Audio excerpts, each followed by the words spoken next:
needs. That's what we're going to talk about in this video. So before we get started, I want to just give you today's objectives. You will be able to identify the need a consumer is trying to fulfill when purchasing a product.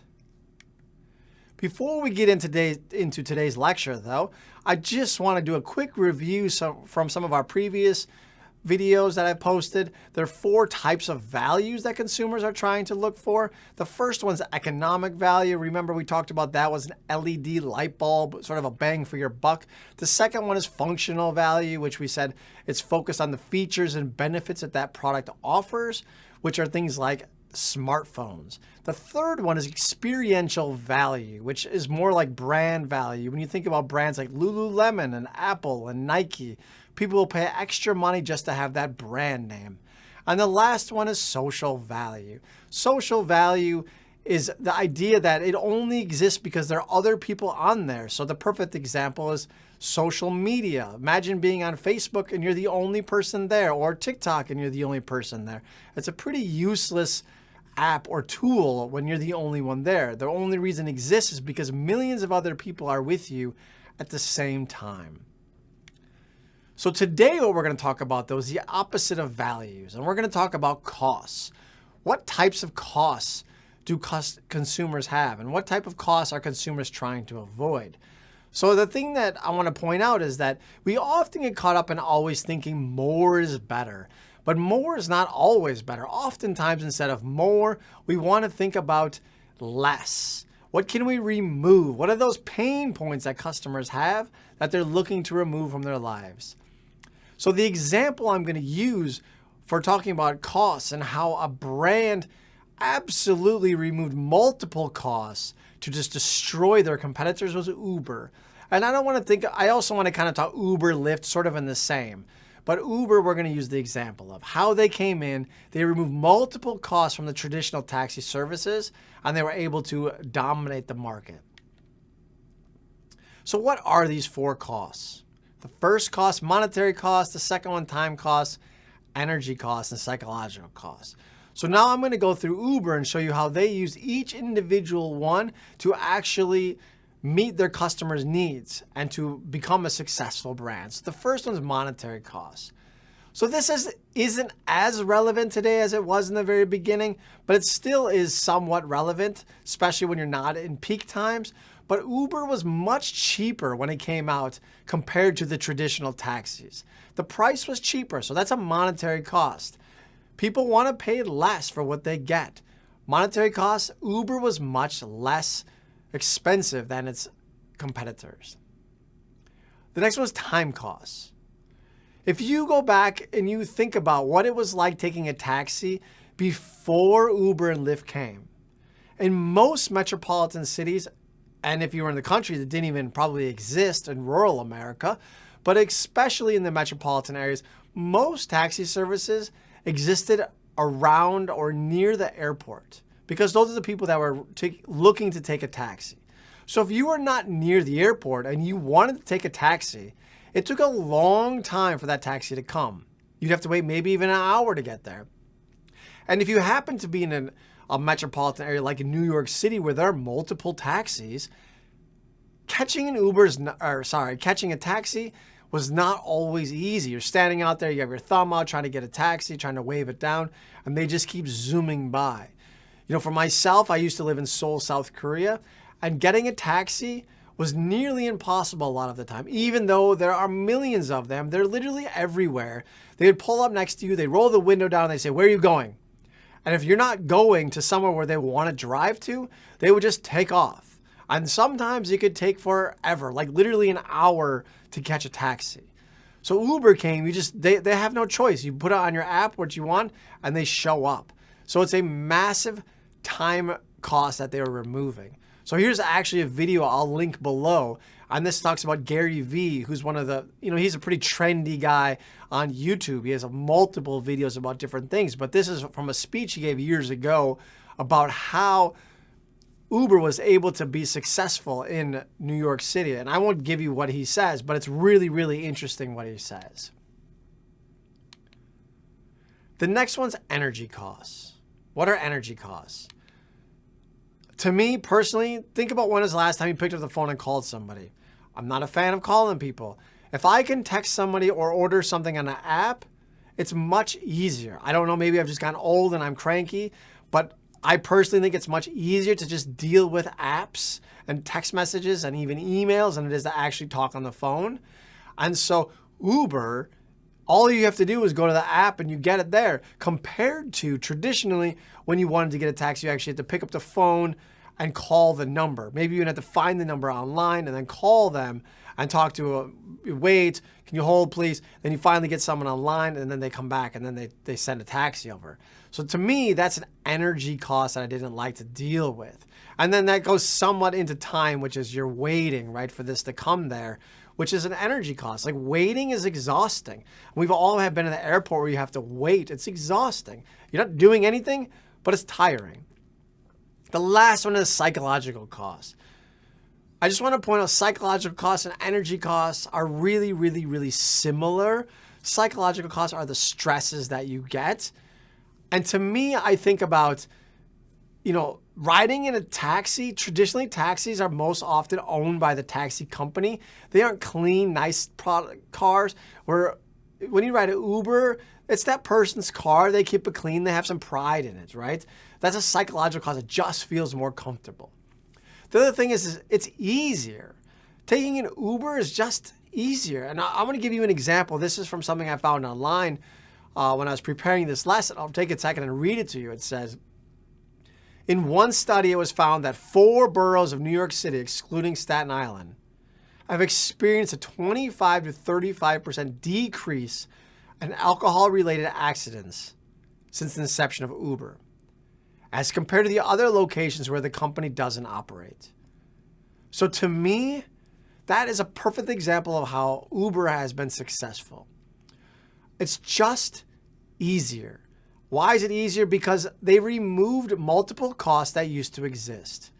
They didn't make things better by adding benefits. They did the exact opposite. They went and they looked at the traditional taxi services and they said, look at all these things that they do. We can cut all of that out, make it easier, and people will be happier. So I'm going to give you a little bit more into this. But one of the things that have become kind of trendy around this, making it easier, and this is sort of started around the early 2010s, but it still has some momentum going today, is minimalism. What is minimalism? Minimalism is sort of basically making your life easier, less clunkiness. And so Apple, to me, is one of the first brands that really went heavily into minimalism and still is very successful at minimalism. And since then, multiple other brands have sort of followed them. But minimalism is not about adding more. It's about removing the stuff that's unwanted. And so the key then is finding a balance between adding benefits and removing costs. And that's what equals success. What are the things that your customers care about? Like, what do they want? And what are the things that they don't want? And then you got to figure out what the pluses and the minuses of the two. And that's how you get there.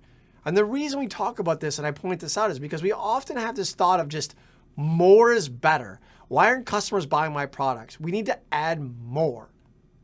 But it's not always more.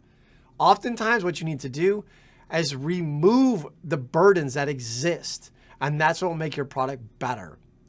So again, it all comes back to market research, understanding your customers, understanding their wants, their needs, and their fears. What do they really care about? What do they care about that they want, and what do they care about that they want removed? So here's the 8 of them combined. There is no right or wrong. We're always kind of plussing and minusing them. There's no perfect path. There's no perfect definition of this is what you need to do. You need to do what your customers want. So I'm going to give you an example of how 2 products that exist in the same market. So think about the last time you went on vacation. What did you do? You flew on the airplane, okay? Think about how early in advance you started looking for those tickets. Weeks, maybe even months. Think about how many hours you spent searching for the perfect flight at the perfect time at the perfect price. You're searching airlines, you're searching dates, you're searching times, you're comparing, you're contrasting. We're thinking about, oh, if I check this time, maybe it will make the price will be lower. You're thinking, oh, well, maybe they remember my computer, so now they're increasing the prices. So I'm checking from my home computer, from my work computer, from my spouse's computer, from my kid's computer. I'm trying to be all crafty. I'm putting time and energy into this to get the flight. I get the flight. I go to the airport. I stand in TSA forever. I get through TSA. I wait at the gate. There's a delay. Everyone's annoyed, but I'm sitting there. I get in the plane. People are moaning and groaning. It's stressful. But why did I go through all these headaches? I saved money. I saved money. I was willing to trade all of these massive headaches, time, energy, psychological costs to save money. Now, what's the opposite? Private jets. What is a private jet? You spend money, you remove all of those costs. You could wake up that morning and say, well, look at the weather map, see where it's nice out, Arizona, Florida, California, which one's the nicest? All right, look at it, it's beautiful in Arizona today, let's go there. I call up my pilot, I drive the airport, I get out of my car, I walk on the plane, we take off. Nothing. Time cost, 0. Psychological costs, 0. People screaming and yelling at me, non-existent. Psychological costs, 0. But what do? It's expensive. Thousands and thousands of dollars for a ticket. It's very expensive. That's the trade-offs, right? So know who your customer is. Some people are willing to deal with certain costs to save money. Other people are willing to spend more money to remove those costs. And this is an extreme example because it's easy to see it. But another example that's around us every single day is the pop machine.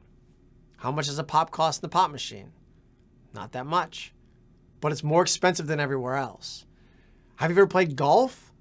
Think about it, in the summertime, it's 100 degrees out, you're walking on the course, and the cart person comes up next to you. You don't even care that it costs $3 for a Gatorade and you got to give a $2 tip. It doesn't bother you at all. You're thanking them for this opportunity. That's a total ripoff. But because of the time and the place where you're at, you will sacrifice the monetary costs. It doesn't bother you to spend a lot of money because it checks multiple boxes of benefits. Comparing that now, when you have time and you're not busy and you have a car, you can drive somewhere like Costco, Walmart, or Target, get a case of pop. It's less than $1 a can. It's super cheap. There's no tip, but you have to buy a whole case, maybe even more of them. You have to walk, you have to carry it out to your car, you have to put the cart away, you have to deal with crowds. It's a headache. But again, you don't complain about it. So comparing these two in our everyday lives, you can understand how knowing who your customers are, it might even be the exact same customer both times, but understanding the situation, the context, completely changes how they view their benefits and their costs from situation to situation. So again, the market research, understanding your customers, it really matters. You need to know who they are and what they care about, what are their wants and needs and their fears. We're going to do a little pivot here. I actually want you to watch this video. I will link this video as well down below. It's a really, really, really good video. Okay, it's by the wonderful Professor Clayton Christensen. He's a Harvard professor. Unfortunately, recently he just passed away. But the idea of the video is this. What is the job to be done? He talks about milkshakes in the video. And he talks about why people drink milkshakes at McDonald's for breakfast.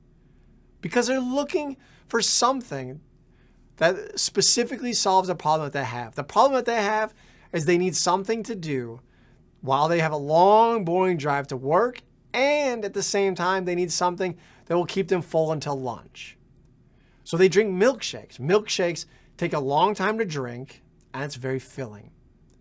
And so the idea is what you need to do is you need to always be asking yourself, why is our customer hiring our product? What solution are they looking for? What problem are they really trying to solve? And if you watch this video and you think about what he says, it's unbelievable. It completely should change the way you view marketing and how you view your customers and how you view how they purchase or use your products.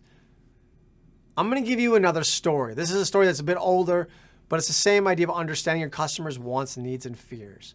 So there's a paint manufacturer who is looking to make lives better for their painters, which also should make their life better. So they contacted multiple paint contractors and talked to them and found out what their pain points were. Their number one pain point was labor. The reason labor was so expensive was because a painting company would go to a house, set everything up, paint the walls, go home, come back the next day, paint again, pack everything up, go home, do it again the next day at another house. Maybe you're doing 2-3 houses a week. You could try to paint 2 houses one day, but then you need double the equipment. The odds that the houses are near each other are slim to none. It's not easy. It's a waste of time. And the worst part is you probably have to pay these painters 40 hours a week salary, even though they're not working that many hours. So you're getting kind of killed paying these painters all this money, even though they're not painting that many houses. So the paint manufacturer came with the idea of, let's make a paint that dries in half the time. So our painters can do 2 coats of paint in one day. So now you're doing 1 coat of paint a day versus 2 coats of paint a day. If you can do 2 coats of paint a day, you can do 5 houses a week. If you can do 5 houses a week, you are nearly doubling, if not more, of the amount of houses you're doing and the revenue you're making. That's incredible. If you are doing that many more houses, imagine how much more money you're making. Now imagine how much more money you'll be willing to spend on that can of paint. So now the paint manufacturer can probably double the price of the can. The painters don't care because they're more than doubling the houses that they're painting. It's a win-win for everybody. So again, why does this matter? You understanding your customers' pain points, understanding what their wants, needs, and their fears are, you can produce things as a company that's going to make them happy. If you make them happy and you solve their problems, they become loyal customers. If they become loyal customers, they'll spend more money. And it's a win-win for everybody.